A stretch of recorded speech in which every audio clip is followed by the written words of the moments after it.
Почитувани присутни, почитувани новинари, економист го оценува владењето во Македонија како хибриден режим. Исклучително поразителна оценка за владењето на правото и правната држава. На чекор сме дона што се опишува како авторитарен режим во кој Зоран Заев ја втурнува државата. И секако дека ова нема да го чуете во скапите спотови на власта, но граѓаните, сите до еден, го живеат хибридниот режим на Заев. Тој режим ја одзема слободата, носи неправда и несигурност. Станавме земја во која кршењето на законите, селективната правда, узурпирањето на институциите стануваат редовен декор. А сето ова заедно носи бенефит за Зоран Заев и луѓето до него. Бидејќи секој помина ден за нив значи повеќе пари, повеќе бизнеси, а за граѓаните поголема сиромаштија. И како се наближува 12 април, толку повеќе стануваат свесни дека се готови, дека губат. Но се зголемува нивниот отпор кон промените, кои ќе значат носење на правдата, создавање на независни институции и соочување со законот. Пошто мора да има одговорност, без оглед, без исклучок за кого се работи и од каде доаѓа. Дали се слугите на Заев или е Заев и луѓето околу него. Тоа е причина зошто има отпор кај Зоран Заев и владата кон новиот закон за јавно обвинителство. Носењето на квалитетно законско решение би значило решение по кое Зоран Заев и неговата екипа ќе треба да одговараат и да се докажуваат низ една транспарентна и законита постапка за сите обвинувања за криминал и афери. Токму затоа последниот кој има интерес во државата од квалитетно законско решение за јавното обвинителство е Заев. И затоа се толку силно фокусирани кон обструкции, кон кочење на носење на квалитетно законско решение, но и наметнување на предлог закон кој ќе гарантира своевидна амнестија на криминалот на власта преку целосна, повторувам, целосна контрола врз обвинителството. Зоран Заев е свесен дека нова аболиција, како онаа во Глобал, не би поминала. И затоа сега е насочен кон решение кое ќе обезбеди заштита на криминалот преку контролираното од него обвинителство. Впрочем, хибридниот режим на Заев сега сака закон за обвинителство за амнестија на криминалот и неправдите. Повторувам, хибридниот режим на Заев турка закон за обвинителство за амнестија на криминалот и неправдите. Тоа за нас е неприфатливо и штетно е за државата. Затоа ВМРО-ДПМН врз основа на интерно спроведената анализа, но и екстерни консултации кои што ги направи со луѓе кои што се еминентни и се професори на правните факултети широм Македонија, адвокати, обвинители и суди со искуство, изработи забелешки кон она што сега го предлага СДСМ. И целта е да се направи вистински реформски закон, а не закон кој што ќе биде заштитник на криминалот и на Зоран Заев после 12 април. Повторно предлагаат формирање на посебно обвинителство со енормно високи плати и додатоци на посебна каста на привилегирани обвинители, а на штетата на обвинителите во редовното обвинителство. Предлагаат закон кој што е антиуставен и во спротивност со кривичното право. Со законот се наметнува обврска на Советот на јавните обвинители да ги префрли обвинителите од специјалното јавно обвинителство во рамките на новото обвинителство за организиран криминал, што е противуставно и противзаконски. Но додам поред со делот забелешките на предложениот закон.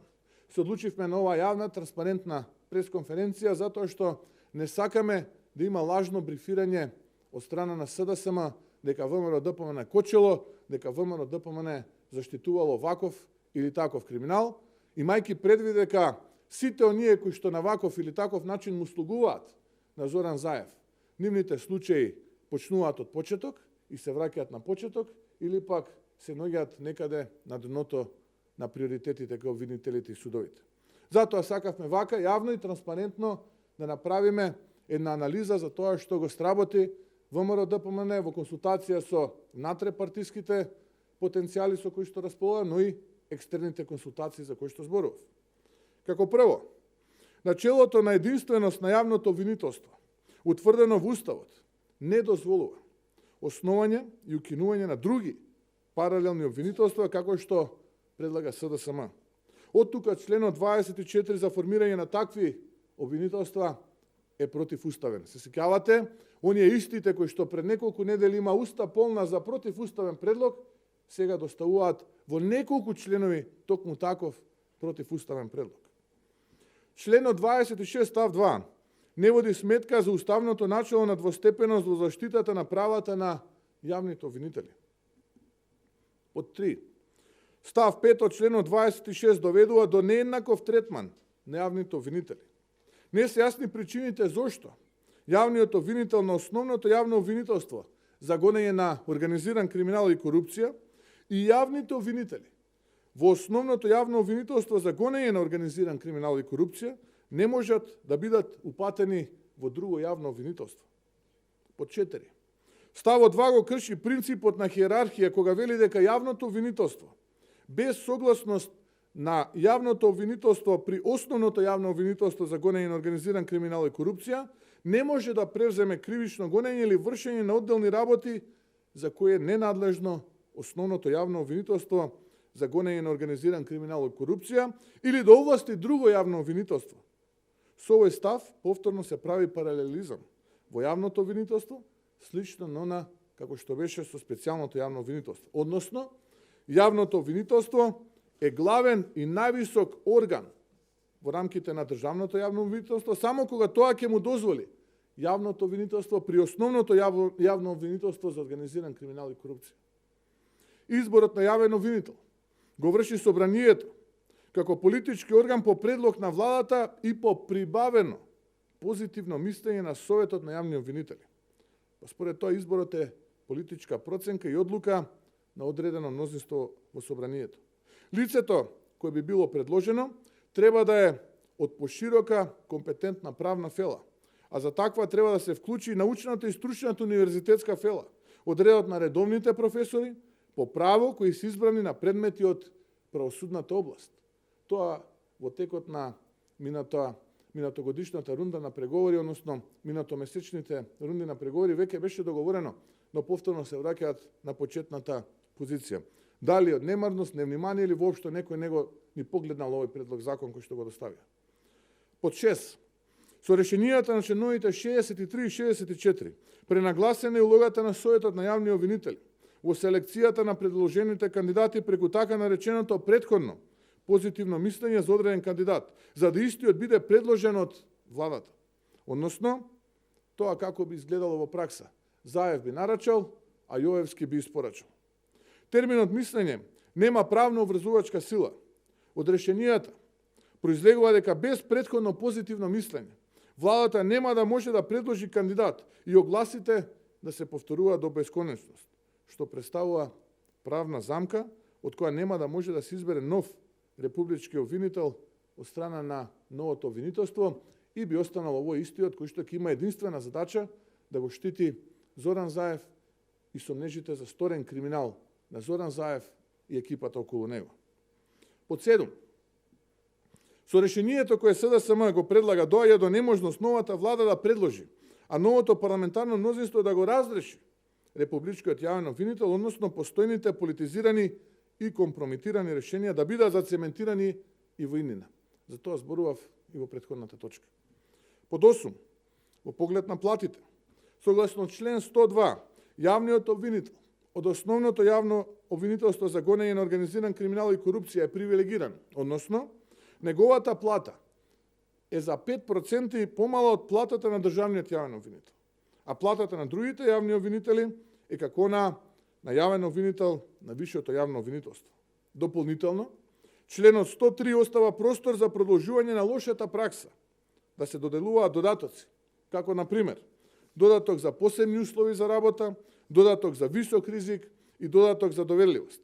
Се разбира покрај високите плати на јавните обвинители во кои се вградени и горе наведените ризици. Хипокризија е да се купуваат нештата кои се нормални во вршењето на оваа функција. Практично ќе ни се повтори истото она кое што се случуваше во специјалното јавно обвинителство, овие обвинители да си делат месечни хонорари по неколку илјади евра или тоа на годишно ниво да биде неколку десетици илјади евра надворот од законот, односно со овој закон сака да се озакони она кое што како кривично дело беше правено во рамките на специјалното јавно обвинителство кога се трошеа народните пари.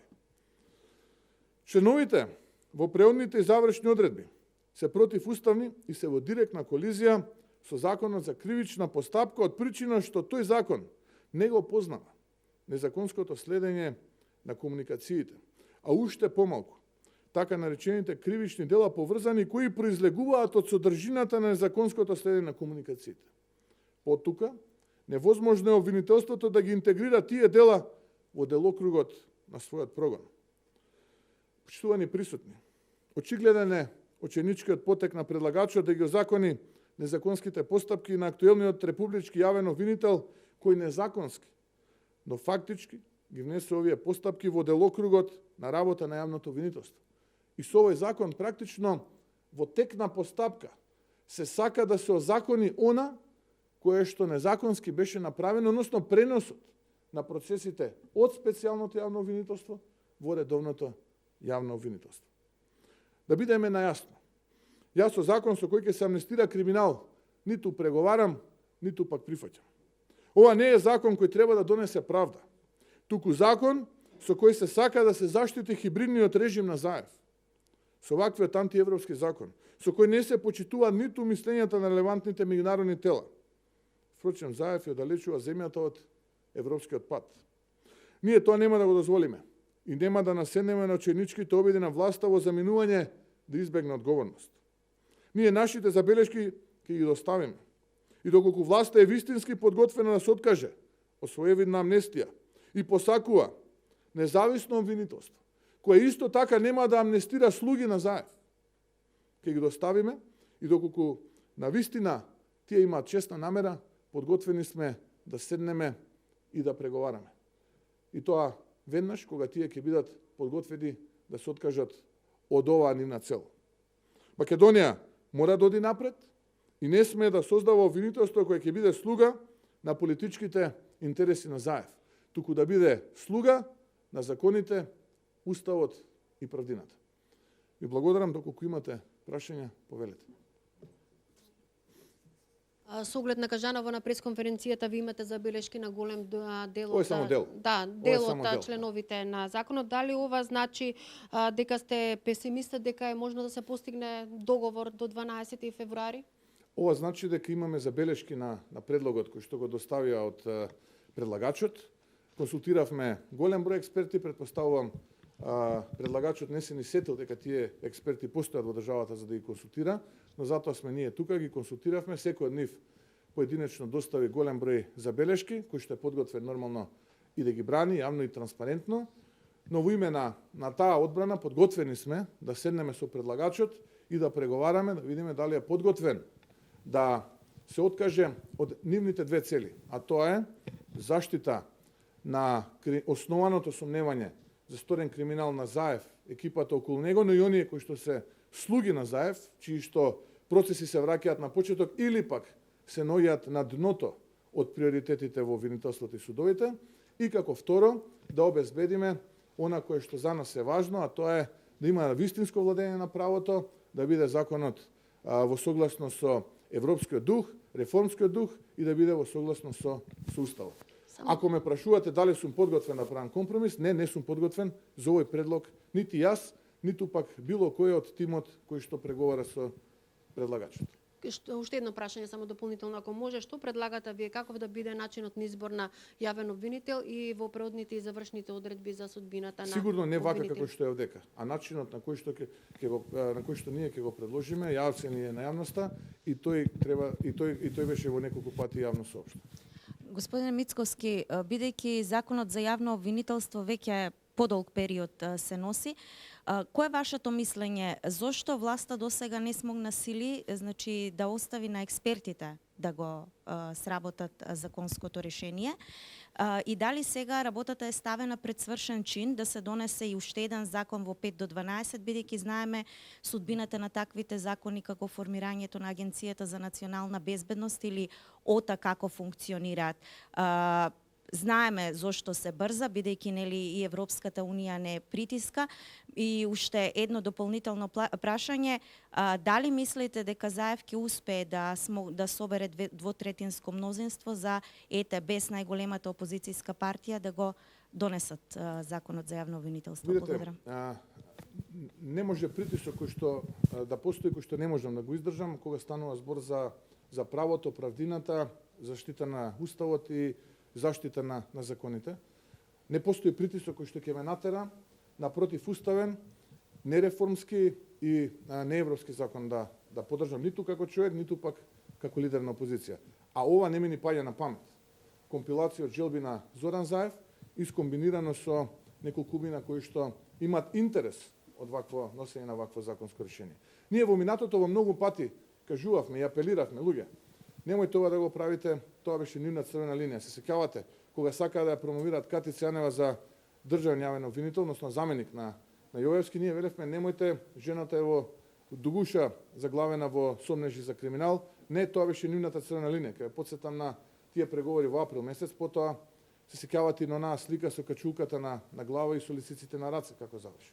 Потоа велевме немојте луѓе да го правите ова со предметите, да ги префрлате од специјалното јавно обвинителство во редовното јавно обвинителство со писмо напишано на рака, со многу контраверзии, на начин на кој што е незаконски и неуставно. Го направија тоа практично со сила, ги натераа и обвинителите, и судиите да го кршат и уставот, и да го кршат законот. Сега со овој закон предлагаат да тоа ние го озакониме. Ако тоа не е директно мешање во рамките на судска постапка, и ако тоа не е навистина режимски однос, тогаш не знам што е режимски однос. Зошто ние сега имаме потреба во овој закон да регулираме процеси кои што се во тек? Оставете ги, нека се течат, нека има резултат. Тие што се опфатени со тие процеси обвинети, нека имаат право да се бранат, да ја докажуваат својата невиност. Ако не на судовите во Македонија, има судови во Европа кои што ќе докажуваат дали било тоа законско, дали не било законско. Зошто ние сега имаме потреба со овој закон да разговараме за тоа? Еве, направивте тоа што направивте, на насилен начин ги пренесовте и незаконет и антиуставен сите процеси од специјалното јавно обвинителство во редовното, терете си. Не терете сега ние во процесите во тек ние да интервенираме со закон. Па тоа е не само што е недозволено, него тоа е можеби и уникат. Тоа не постои. Понатаму велевме не можеме да дозволиме специјални јавни обвинители со закон да ги префрлиме во рамките на тоа некое ново обвинителство кој што тогаш беше во тек. Со овој закон тоа обвинителство не постои, ниту пак постои одделение кое што тогаш го предлагавме, туку сега сето ова собрано влегува во обвинителството за организиран криминал и корупција, каде што, ќе подсетам, одговорен е Вилма Русковска. Знаете, она жената која што викаше дека ќе ме повика, па еве помина 6-7 месеци, ниту ме повика, ниту пак има абер да ме повика, што ми пракаше пораки и така натаму и така натаму. И сега ние треба да имаме доверба во незе, кога таа лажеше целата македонска јавност. И сега ние треба да речеме во ред имаме доверба во Вилма Русковска и сето ова ќе го доделиме на Вилма Русковска, која што е сведок кога еден од осомничените за рекет вели дека погледате и камерите од мојот дом и ќе видите каде завршила торбата Луи Витони кој се влегувал во мојот дом, никој од тие не е повикан да даде исказ. Што барал кај тој осомничен дома, што разговарале, како разговарале, ние сега треба да имаме доверба. Тоа е невозможно. Ниту пак јас, ниту пак имам намера некого да убедувам да има доверба во тоа. Затоа велиме, ајде оставете ги тие tailor-made решенија, да гледаме што е вистински реформски закон и што е интерес на граѓани. Така што по првото прашање наистина не би можел да кажам дали воопшто, ако не се поместат од нивните тврди преговарачки позиции да штитат сомнежи за сторен криминал, да штитат луѓе кои што се дел од луѓето кои што го поддржуваат се уште малкуми на Зоран Заев, но и тие кои што му слугуваат на Зоран Заев. Небитно од која политичка партија се, дали се од ВМРО ДПМН, дали се од СДСМ или од некоја друга партија, тоа нема да го поддржиме. Тоа нема да го поддржиме. Ниту пак ми паѓа, повторно ќе кажам, на памет такво нешто да поддржиме.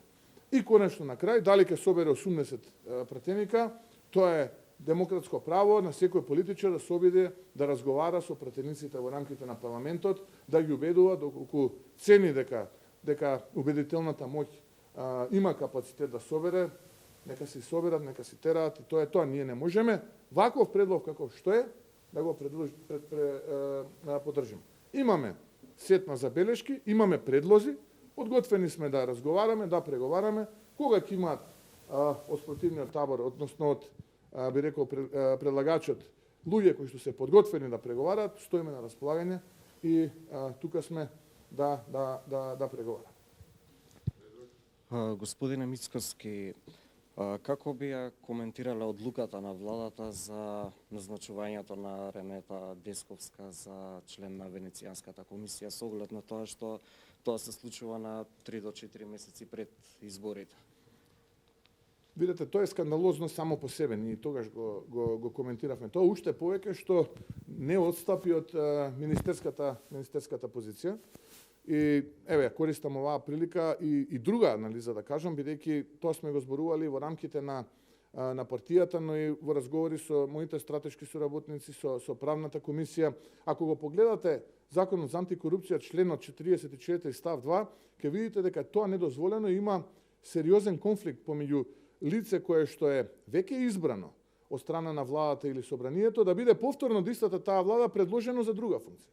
Се замислете човекот кој што себе си се нарекува познавач врвен европски за правото, прави правен фаул за себе. И ние треба да имаме доверба. И ние треба сега да имаме доверба во овој предлог кој што таа како орган во министерството кој што е предлагач го предлага. Мислам, тоа е навистина надвор од било каква логика. Кога на самата себе го прекршува закон. Еве, ја повикувам и антикорупцијска комисија, подопрен глас, нели, они обожуваат, иако неколку месеци таму немаат одржано состанок седница.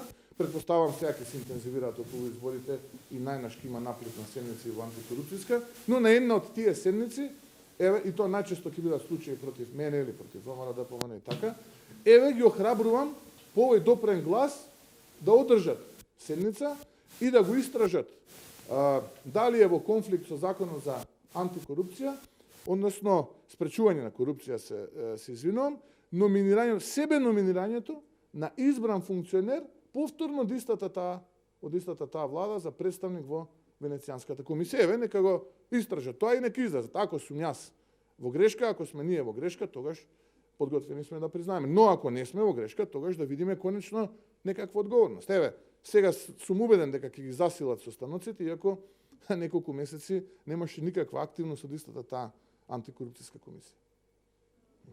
Мицкоски, дали после овие забелешки има простор или потреба за лидерска средба? Овие не се живот или смрт забелешки. Ова се забелешки кои што се во согласно со правото и уставот. Ова се забелешки кои што ние сме подготвени да ги браниме. Луѓето кои што ги се автори на овие забелешки се подготвени да ги бранат. Зошто овие забелешки ние не ги даваме затоа што така ни текнало да ги дадеме? Затоа што сакаме навистина да имаме закон кој што е реформски, закон кој што ќе ја подобри правдата и правдината во Македонија. А не затоа што ќе имаме парче хартија на маса, па ајде сега ние да одиме чекор понатаму. Еве ве прашувам, како е возможно такви компромиси со правдата да се прават во Македонија, тие што му опонираат на Зоран Заев да се на брза трака и да постојат основани сомневања дека директно има замешателство од центри на моќ во владата, или бихачка, или како се вика сега поново, во судски одлуки и обвинителски процеси, а за други кои што слугуваат кај Зоран Заев, тоа све да тргнува од почеток или пак да се става долу на листата на приоритети. Не се отфрла. За секој случај да се стои тука, затоа што ако треба да се изводи од оздоле, па да се стане на приоритетите горе. Не се отфрла. Тоа е систем на создавање на слуги, кој што не трае сега. Ако не можете да го подкупите, тогаш го уценувате и го притискате со наместени судски процеси. Секој не може да се справи карактерно со таквиот притисок и нормално е да одлучат да му слугуваат на Заев. И тоа не е сега, тоа трае од општината која водел, па се до денеска кога имаше неуспешен обид да ја води државата.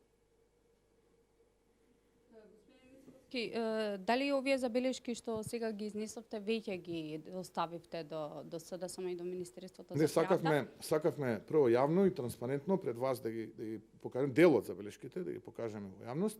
Кога ќе бидат подготвени за средба помеѓу преговарачките тимови, ние ќе бидеме исто така подготвени, ќе седнеме и ќе им бидат презентирања. Зависи од спротивниот табор, немам никакви информации ниту дека е закажано, ниту пак дека ќе содржи. Да. Уште едно прашање, го споменавте економист на почетокот од пресконференцијата и нивната оценка за владењето во земјава како хибриден режим. Денеска Transparency излезе со оценка дека Македонија има пат на 106-то место е според перцепцијата за 13 место, од корупција. 93 на 13 106. места. Ваш коментар на што се должат овие оценки? Тоа се должи на се тоа што го зборуваме ние цело време, дека во оваа држава криминалот си има сопствена држава. Нема и тоа не е надворот тоа што ние го зборуваме. Проблемот е што одговорните да се справат со тој криминал, органите на прогонот и останатите не сносат никаква одговорност. Замислете, нели, постоеше Сваровски сустав, постоеше режим, како што ни викаат, постоеше криминал, ама во 2015-та на истата оваа скала е 66-та Македонија. 40 места повисоко пласиран. Денеска, кога имаме слобода, нели, животот дојде на прав пат, сме се блеска и така натаму, сме 106. Сега, бројките се немилосрдни. Јас сум дел од таква природна наука, каде што бројките се немилосрдни. Погледајте ги каде, па во 2015-та ние сме имали индексни поени 42-44, денеска имаме 35, сме биле подобри од Бугарија, од Грција сме биле подобри, за Албанија, Косово, Босна, да не ни зборуваме, подобри од Србија, подобри од Хрватска. Видете денеска каде сме. Видете денеска каде сме, го делиме високото 106-то место. И што зборуваме ние се? Каков прав пат? Што зборуваме? За каква правдина, за какви закони? Еден да излезеше, да се одважеше, да речеше, јас како министер не успеав. Не успеав. Си давам неотповиклива оставка.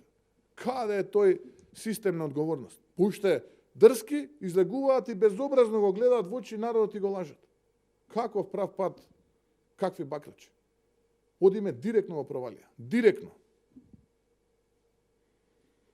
Ковски, рековте дека за вас е неприфатливо именувањето, начинот на именувањето на главниот обвинител. Кој е вашиот предлог? И велите дека со овој закон се сака да се заштити криминалот на Заев и тие околу него. Кои точно одредби ги штитат криминалите? Внимававте во пресконференцијата, ги кажав и членовите и ставоите, детално преговарачките групи ќе разговарат, инаку еве, ќе ви кажам и сега, ќе се обидам да парафразирам.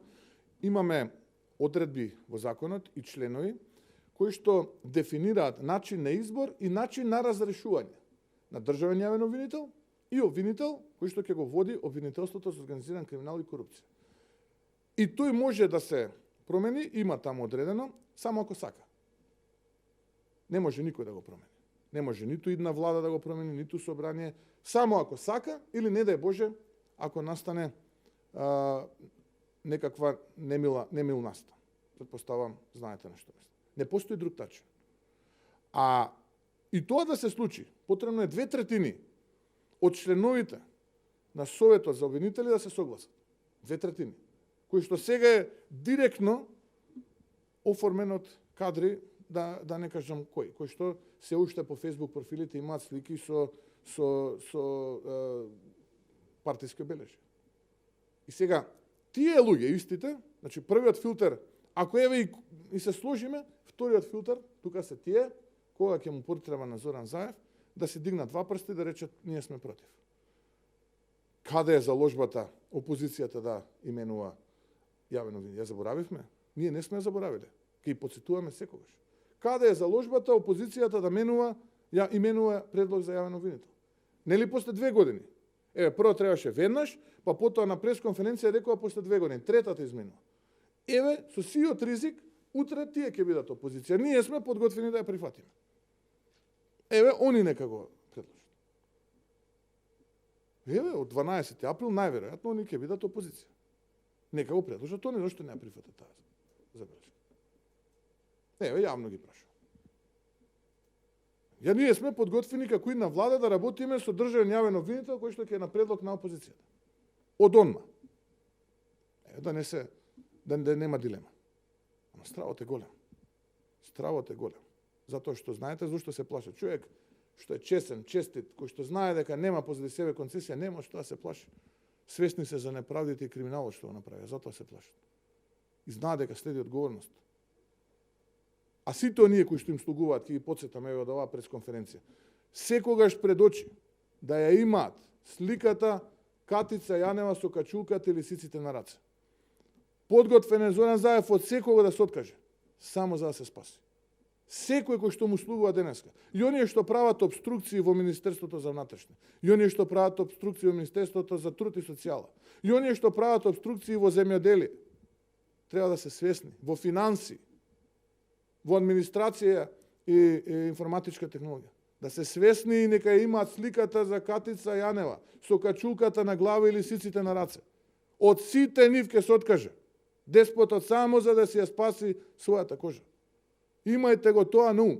Сите. И ова сериозно го зборувам. Сите е подготвен да ги продаде. Само тој да се спаси. Ние тоа нема да дозволиме. Одговорност има. Затоа се плашат. И благодарам.